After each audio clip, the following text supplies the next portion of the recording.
The Prescott family name had lost its shine. Veronica Vance, the reigning queen of New York's elite social scene and my girlfriend, found me at the wreckage of my family's fortune and gave me two options. First, we break up. Second, we go underground. It would be utterly humiliating if anyone knew I was still with you. Before I could answer, she forged ahead, confident. I know you're dying inside without me, so you'll obviously pick the second one. In that case, we need some ground rules. You can't be in the same room as me unless I clear it first. When I have to go on dates with suitable men, you are not to interfere. Also, my face was a blank mask. I cut her off. No, I picked the first one. Veronica's eyes widened. She was so stunned that her voice trembled when she finally spoke. You would dare break up with me? The scions of New York's ruling families gathered for these parties constantly. It was all about maintaining connections, expanding networks. With the Prescott name in free fall, I, Julian Prescott, had no business being there. But I had another title that still held weight: boyfriend to Veronica Vance, the Vance family's crown jewel. That was my ticket in. Tonight's main event was planning the Arctic Circle expedition. One of the trust fund kids was having a birthday, and the excuse was to go see the Northern Lights. Veronica held a glass of red wine, a practiced smile on her lips. I'll be covering all expenses for the trip, she announced. It's my privilege to know all of you, and I'm happy to do something for everyone. These were the sons and daughters of dynasties. Their spending habits were astronomical. After a moment of surprise, the room erupted in cheers. That's our Veronica, a true queen. So generous. Thank you, V. The praise was endless. Veronica soaked it in, her face radiant, until her eyes landed on me across the room. Her expression flickered for a second before she tried to pretend she hadn't seen me, her gaze sliding away. But someone else with far less tact piped up, "Is Julian Prescott coming to the Arctic too?" The guy lowered his voice, but not enough. Honestly, with the Prescott family tanking, he shouldn't even be at this party. Now he's going to tag along to see the aurora? If the tabloids get a picture of that, it'll drag down the whole image of our circle. Oh shoot, I forgot he's Veronica's boyfriend. My bad. I'll shut up. He shut his mouth, but the damage was done. An awkward silence fell over the room. Deep down, none of them wanted me on their luxury trip. But since my girlfriend was footing the bill, it would be a bad look to exclude me. No one knew what to say. Veronica broke the silence. She lifted her chin, her voice laced with arrogance. You don't have to worry about my feelings when it comes to Julian. He and I are over. The room buzzed. I froze for a second. Over? When did that happen? How was I, the person involved, the last to know? Veronica's voice turned cold. The Prescott Group is in a nosedive. Their stock is worthless, and their reputation is shot. Meanwhile, the Vance Corporation is stronger than ever. Our position in this country speaks for itself. The two families are no longer in the same league. She paused, letting the words hang in the air. To be blunt, we're not a match anymore. Forcing it would be bad for everyone. You can call me a snob if you want. I don't mind. The people who had been hesitant before, out of deference to her, now felt unleashed. The mockery began. A snob? Don't say that, Veronica. You're just discerning. No offense, but what is the Prescott family anyway? Even before they went broke, they were never good enough for you. You did the right thing, V. You have to cut dead weight like that loose. Veronica reveled in their words, basking in the center of their fawning circle, a triumphant gleam in her eyes. She was about to say something else when a series of screams cut through the party. Who hit me? Julian, are you insane? You can't touch me. I grabbed the pieces of trash who had been mocking me and my family, and I started swinging. One by one, I knocked them down. When I was done, I spat on the floor. A bunch of pathetic weaklings. If you don't have a spine, then shut your damn mouths. Did you forget I was the Ivy League boxing champ 10 years ago? Any of you skinny-armed punks talk trash again, and I'll put you in the hospital. Veronica was furious. The party ended abruptly. She dragged me into her chauffeured sedan and immediately started lecturing me. Julian, do you have any idea what you've just done? Your family is finished. Do you know how many of those guys you hit have parents who run major corporations? If your family can't get contract with them... I didn't let her finish. I leaned in close, my eyes dark as I stared her down. She clearly wasn't expecting it and jumped, instinctively trying to shrink away. But in the cramped space of the car, there was nowhere to go. She glanced at the driver outside, her voice a frightened whisper. What? What do you think you're doing? If you try anything, I'll scream. I leaned back into my seat with a sneer.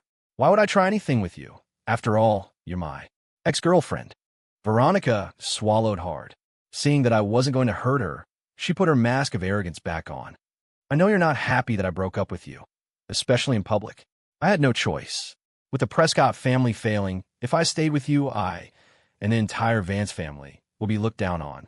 But don't worry, I broke up with you, but I'm not just dumping you. I scowled. What the hell are you talking about? Are you out of your mind? She ignored my crude language. I'm giving you two choices, she continued. First, we officially break up. Second, we start a secret relationship. We date in private, where no one can see. She waved a dismissive hand. Never mind.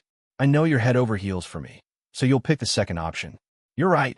A secret relationship is better for everyone. So, I have a few rules you absolutely cannot break. Once we're underground, you are not allowed to be in the same space as me without my permission. You also can't tell anyone about us. I don't want to be ridiculed because of your family's pathetic status. Julian, you were born into this world. You know how it works. Our families all have arranged marriages to consider. So when I go on dates, you can't interfere. Of course, I'll do my best to get out of any real engagement. I couldn't listen anymore. I held up a hand to stop her. Hold it. Veronica, don't be so damn sure of yourself. You really think I can't live without you? She laughed, completely certain. Don't pretend, Julian. I know you. All those things you did for me in the past. If it wasn't because you loved me and couldn't leave me, then what was it? I gave her a look.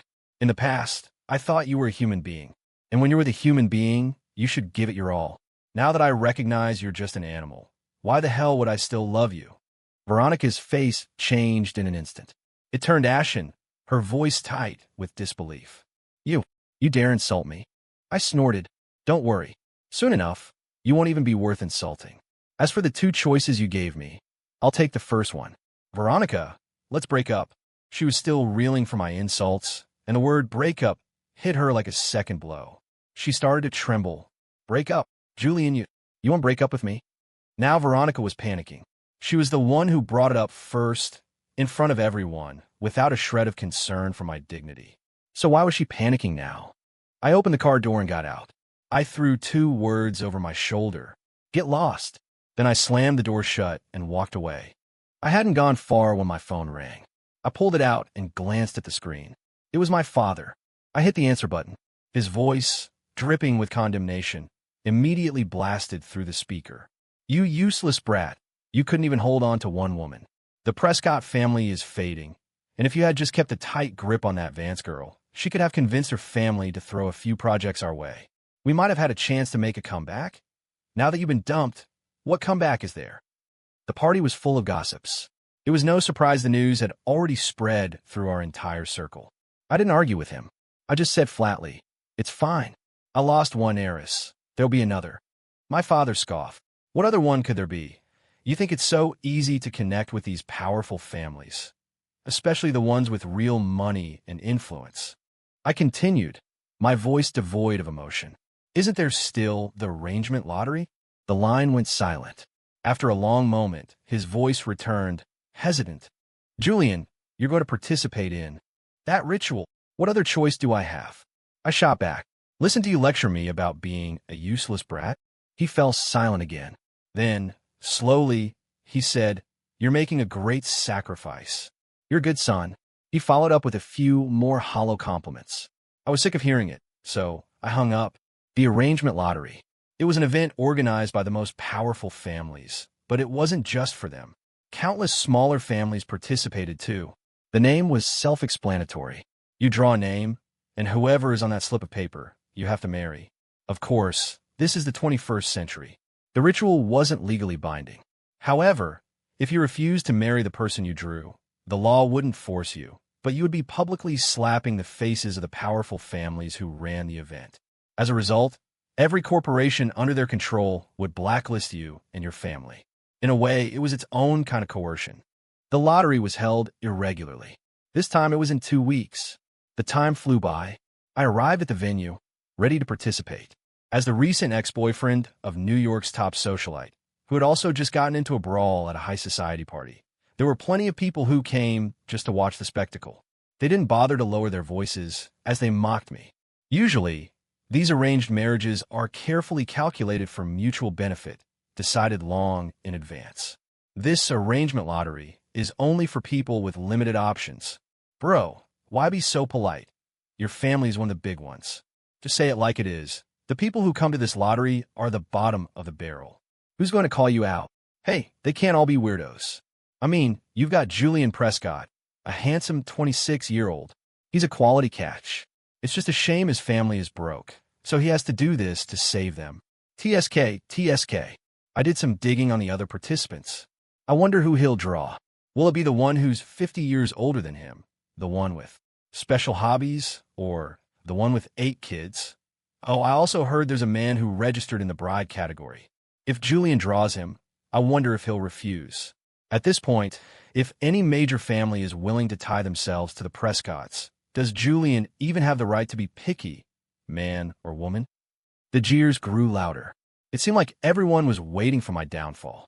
The arrangement lottery had only 2 parts. First, the women drew from the pool of men. Then, the men drew from the pool of women. Each round produced 2 couples, for a total of 4 arranged marriages per event. The women's round finished. My name wasn't drawn. Next, it was the men's turn to draw. The host picked up a raffle drum and began to turn it. A moment later, a wooden stick fell out. It wasn't me. It was another man. He went up to draw his partner. After he was done, the host started turning the drum again. I thought to myself, let's just get this over with. No matter who it is, as long as they have money, it's fine. I don't want to go back to the Prescott house and live a life where everyone looks down on me. Clack, a stick dropped out. The host glanced at it, then spoke into the microphone. The next gentleman to draw is Julian Prescott. A cheer went up from the crowd, especially from the guys I had beaten up at the party. They clapped and whistled, making a scene. I was debating whether to beat them up again now or wait until after the drawing when a commotion rippled through the onlookers. Someone important had arrived. It was Veronica. She was sweating and out of breath as she appeared before the crowd. Ignoring everyone's stares, she rushed toward me, her eyes red. Julian, how could you participate in this? If you go through with this, you have to get married. You can't do this. Please just wait for me. I furrow my brow, confused. I don't know what you're talking about. Wait for what? Ms. Vance, we've already broken up. Who I marry is none of your business. Veronica was frantic. She wanted to say more, but then she noticed the countless pairs of eyes on us. She grabbed my arm and pulled me into an empty corner. Julian, we broke up, but just wait. I know what I did before was horrible, and I've been thinking about a lot. But it was the prompts that made me do it. We're living in a novel, and I'm the main character in a solo protagonist story. It's a no-romance plot, so I have to give up on love and focus on my career to win in the end. Just wait until I take over the Vance Corporation, then I'll come back for you. I felt a surge of absurdity. I looked her up and down, then gave a cold smile. If you're having a mental breakdown, you should go to a hospital, not stand here spouting nonsense. What did you say? Prompts made you dummy in public. Veronica's eyes were wet with tears. She gripped my arm, her explanation tumbling out in a rush. Yes, the prompts told me that this novel suddenly went off script one day, and all the characters gained self-awareness. But the author can still influence the plot. As long as I follow the solo protagonist rules, abandon love, and reject men, the author will rewrite the story to give me certain advantages, helping me take over the Vance Corporation. I was getting angry. I shook her hand off my arm. Ms. Vance, if you try to play me for a fool again, I don't care who you are, I will hit you. With that, I left the corner and returned to the ceremony. I took the raffle drum from the host and began to shake it. Clack, a stick fell out. The host was the first to grab it. He held it up for everyone to see as he announced, Mr. Julian Prescott has drawn as his marriage partner, Morgan Sterling.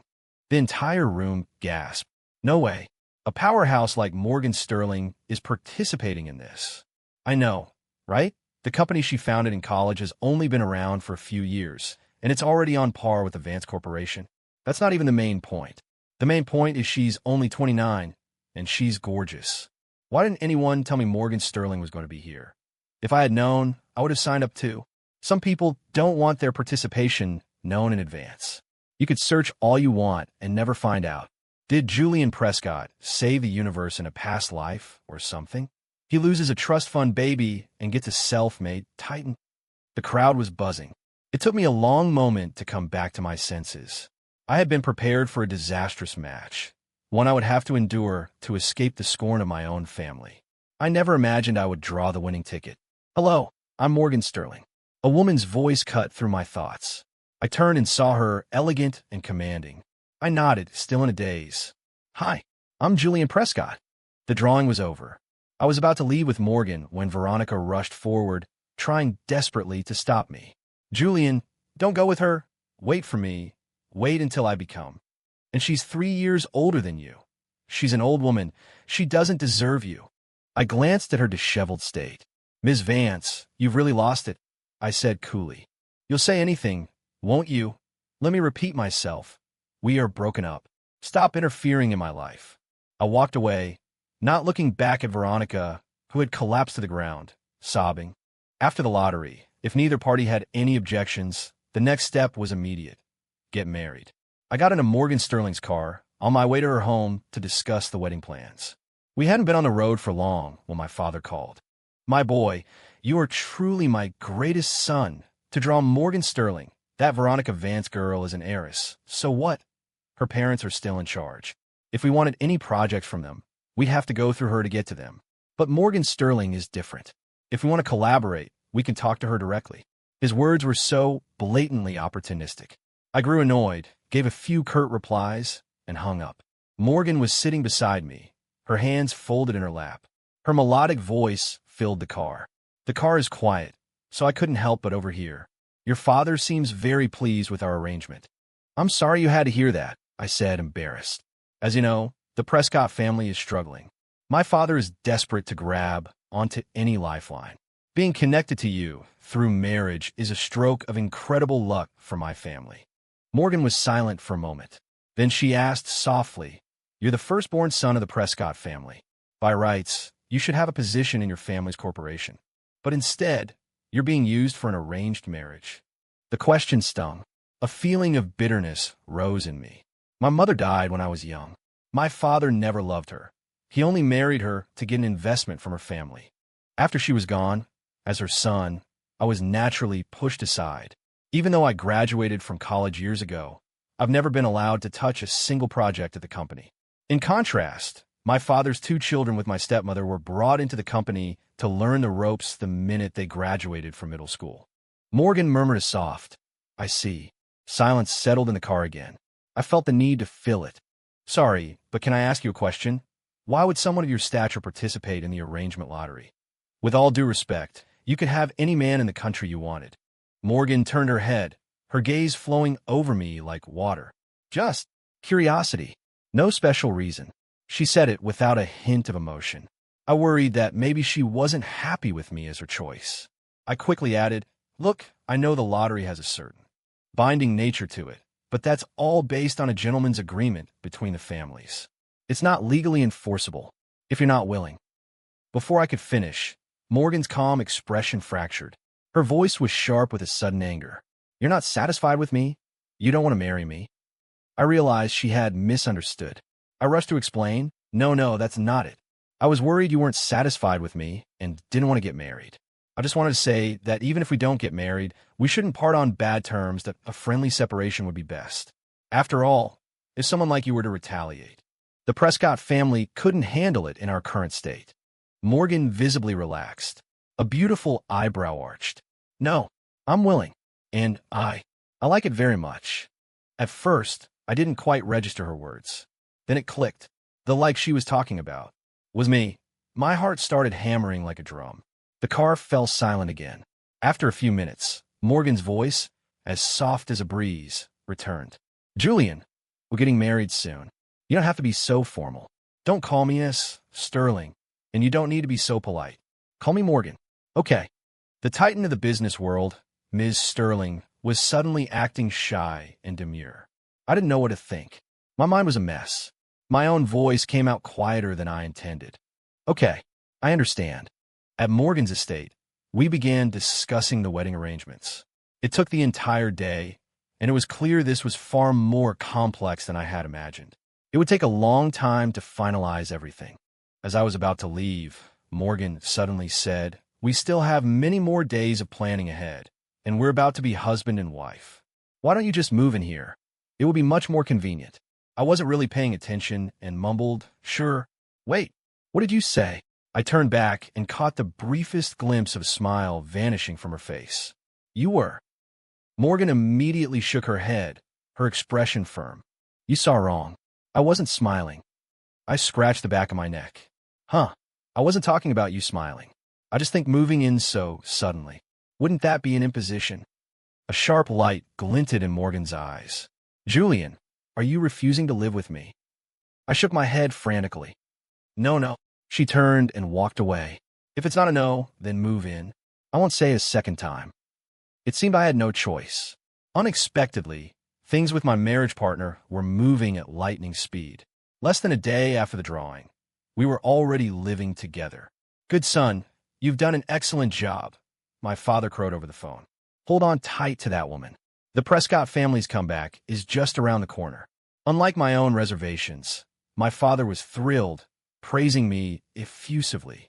This kind of heartfelt praise from him had only happened during 2 periods of my life. The last one was when I was dating the queen of New York's social scene. The next time I ran into Veronica was at a bridal boutique. Of all the terrible coincidences, the wedding dress Morgan fell in love with was the same one I had looked at with Veronica. When I was with my ex-girlfriend, I had imagined our wedding day 1,000 times. But that was all in the past now. Just as Morgan was about to try on the dress, Veronica appeared out of nowhere.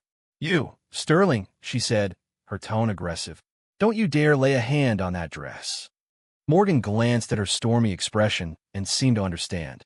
She turned to the sales associate. "Has this dress been reserved by a customer?" The associate shook her head. "No, it hasn't, but—" She struggled for the right words, not knowing how to respond. Veronica Vance was a big name, and the staff was afraid to offend her. Morgan waved a hand, dismissing the associate. She then turned to face Veronica, her posture radiating an unshakable confidence. "If it hasn't been reserved, then any customer has the right to try it on. Of course, there are many dresses in this shop and many bridal shops in this country. I don't need to fight over this specific one.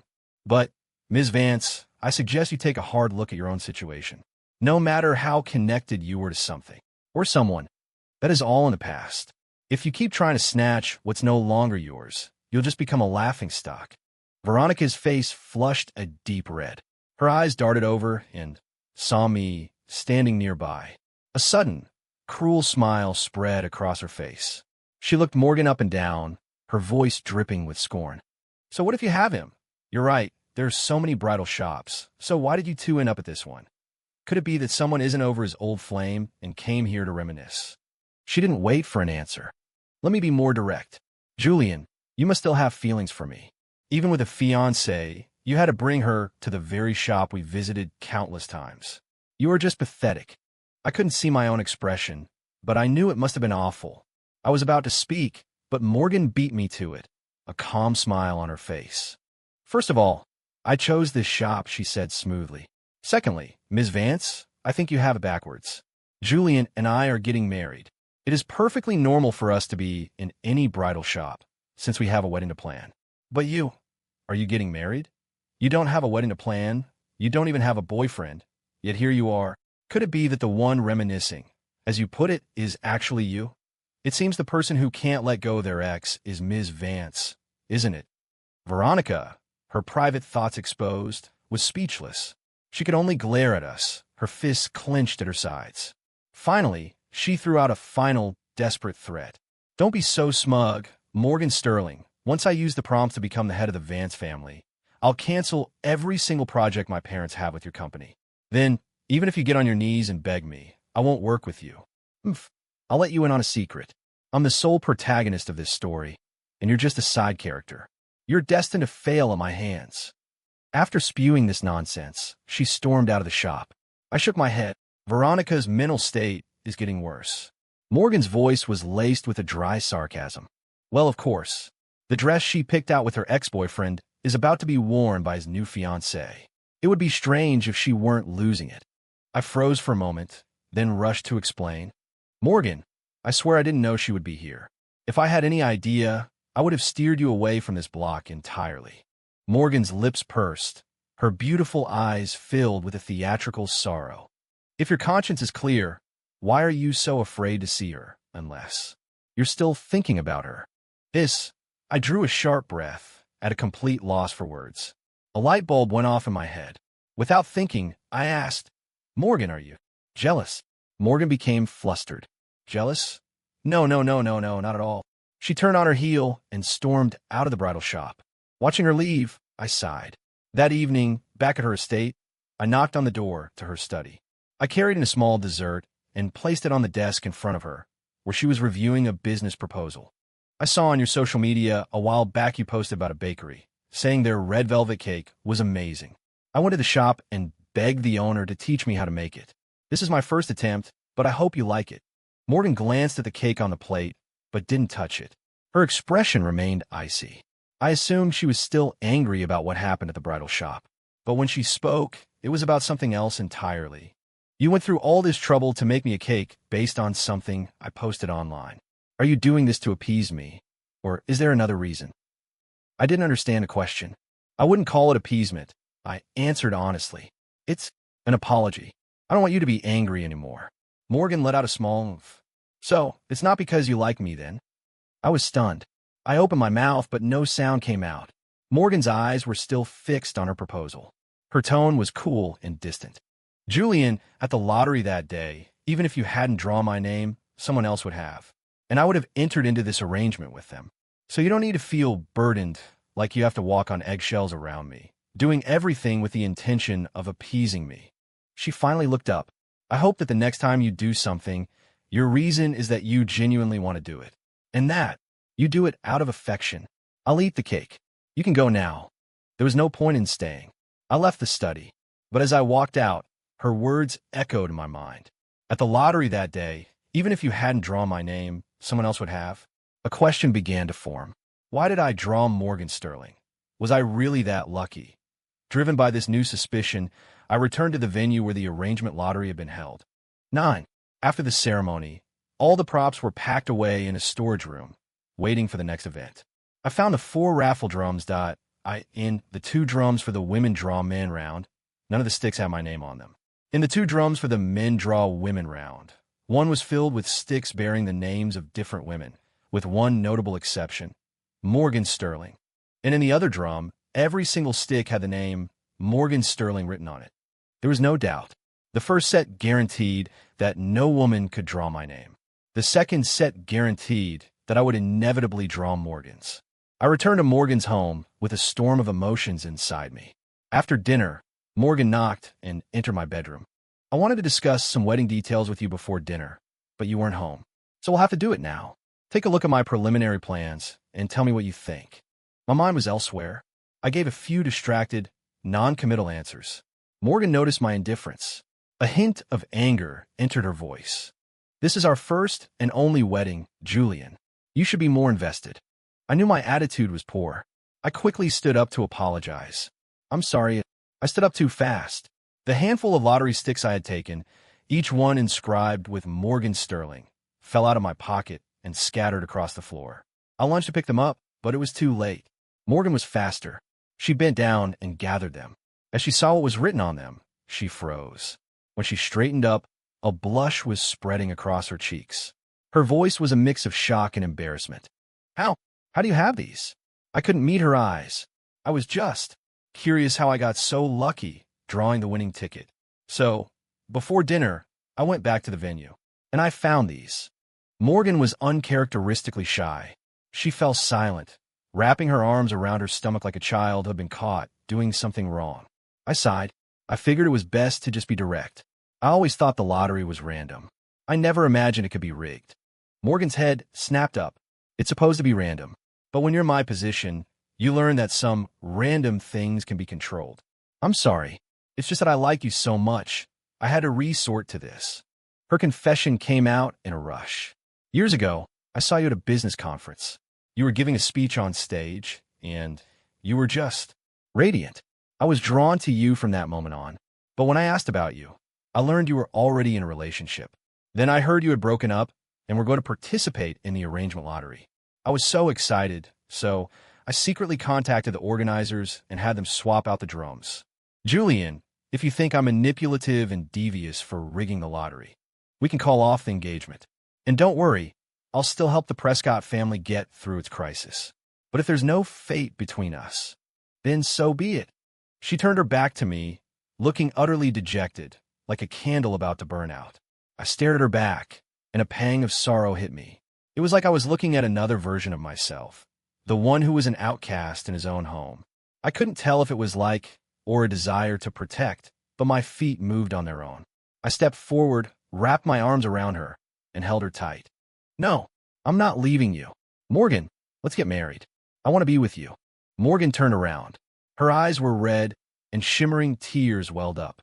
She covered her mouth in disbelief. Are you serious? Julian, I don't want to force you. I nodded solemnly.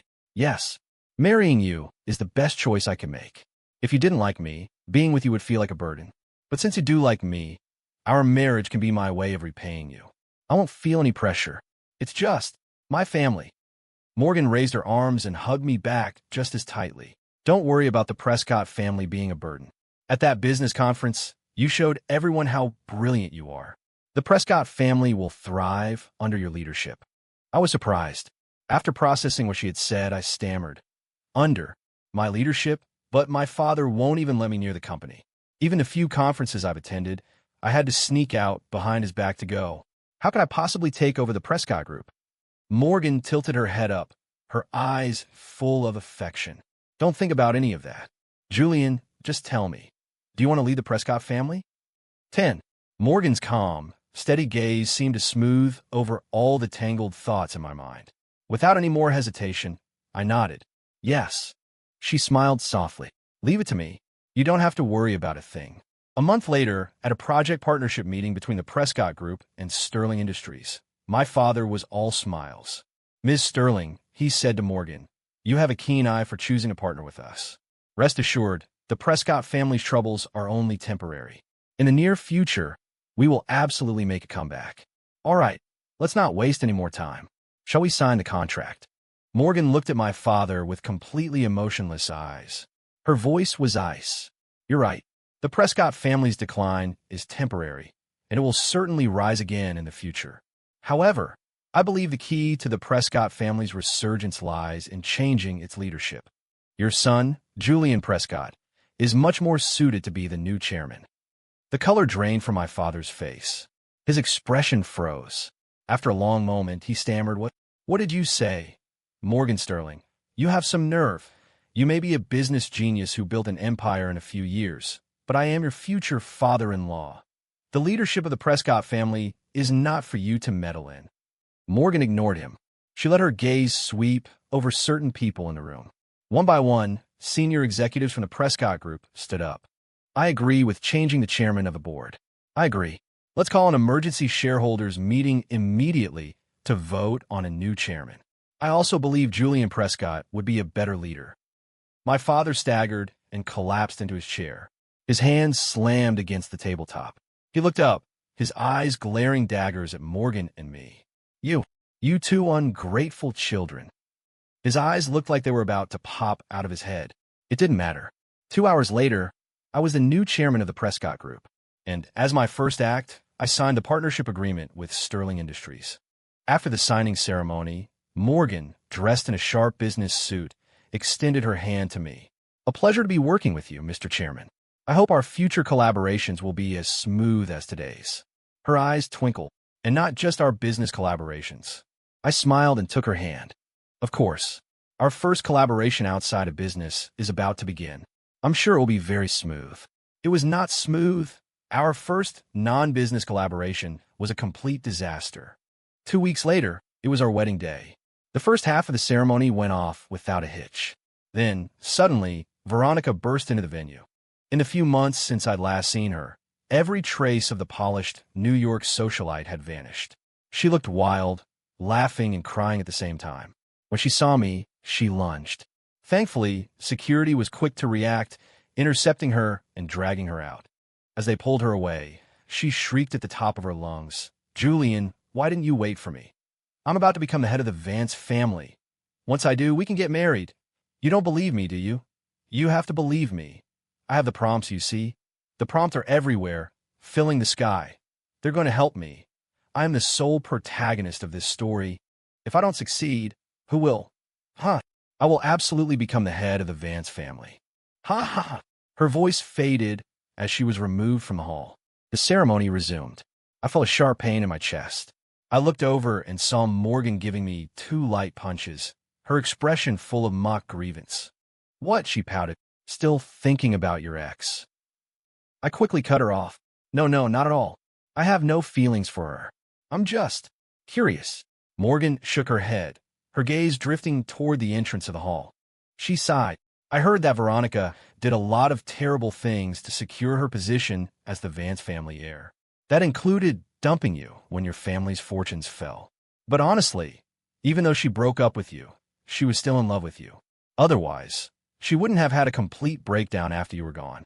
But you can't have your cake and eat it too. If she had stayed with you, she would have remained a socialite, easily outmaneuvered by her siblings, with no real power, just a pretty face. And even if she hadn't broken up with you, if the Prescott family didn't recover quickly, her family would have forced her to end it and marry someone else. So, I can understand her desperation to become the head of her family. And I can also understand going mad from heartbreak. I was still puzzled. But what about the prompt she kept mentioning? Morgan shook her head again. You can't take the words of a mad person seriously. She's not in her right mind. It's normal that we don't understand. That made sense, I supposed. But then she changed the subject, her eyes welling up with tears. It's fine, Julian. If you still have feelings for her, I'll give you a chance. I'll let you go. Let me just suffer the pain of unrequited love, alone, forever. I panicked. That's not it. I stopped having feelings for her a long time ago. Morgan, my heart only has room for you. I promise. I will only ever love you. To prove it, I cupped her face in my hands and gave her a deep, lingering kiss. Morgan smiled shyly, then playfully punched my chest again. The guests erupted in cheers. We exchanged rings. Witnessed by all our friends and family, Morgan and I became husband and wife. And I thought to myself, we will be together forever, and we will live happily ever after. Epilogue: to go from an ordinary person to a titan of industry in just a few years. To build a corporation from scratch that could go head-to-head with the old money dynasties. Even a business genius would find that nearly impossible. But if you had a system, anything is possible. Ding! Congratulations, host. You have bonded with the prompt system. As the name implies, after bonding with this system, the host can select a target at any time and send them visible only to them prompts. The target can also be changed at any time. Morgan had once admitted to Julian that she was manipulative and devious. But Julian probably never imagined the true extent of it. Rigging the lottery was only a small part. In business, she repeatedly used the prompts to disrupt her competitors' focus. Aided by the rewards from the system, she built Sterling Industries into a top-tier corporation in record time. And it wasn't just business. It was love, too. The man she secretly loved, Julian Prescott, already had a girlfriend. Morgan was heartbroken, but she wasn't willing to give up. So she used the prompt system on Veronica Vance. She fed Veronica a narrative that she was living in a novel, a solo protagonist story. She was the one and only main character, and as long as she remained no romance and abandoned love, she would win the position of family head. Of course, Morgan also sent countless prompts emphasizing the importance of becoming the heir and the terrifying consequences if she failed. After being bombarded with these prompts, Veronica believed it. She abandoned Julian, who was now useless to her. Even if she didn't stick to the no-romance plot, the failed Prescott family was no help in her quest to take over. Not everything went according to Morgan's plan. For instance, Veronica's idea of a secret relationship. But Julian didn't care about on the surface or secret. He cut ties completely. The main reason for that was his feelings for Veronica had already faded. If they hadn't, Morgan would have had to start sending him prompts, too. Honey, our daughter's preschool is having an event tomorrow. Are you coming? 6 years into their marriage, they now had a child. In their home, Julian was lying with his head in Morgan's lap, acting like a spoiled child. Please come, honey. All the other kids will have both parents there. We can't let our daughter be the odd one out. Business can wait. You can't ever earn all the money in the world. Morgan laughed, exasperated. She patted his head. All right, all right. Since my dear husband is begging me, of course I'll go. Julian cheered, jumped up from her lap, and ran off to play with their daughter. Watching her husband and daughter playing joyfully, Morgan shook her head slightly, a thought crossing her mind. If they ever found out what a villain she truly was, could this happy family continue to exist? Therefore, the secret of the prompt system must never be told to anyone. And you, reading this right now, you can't tell anyone either.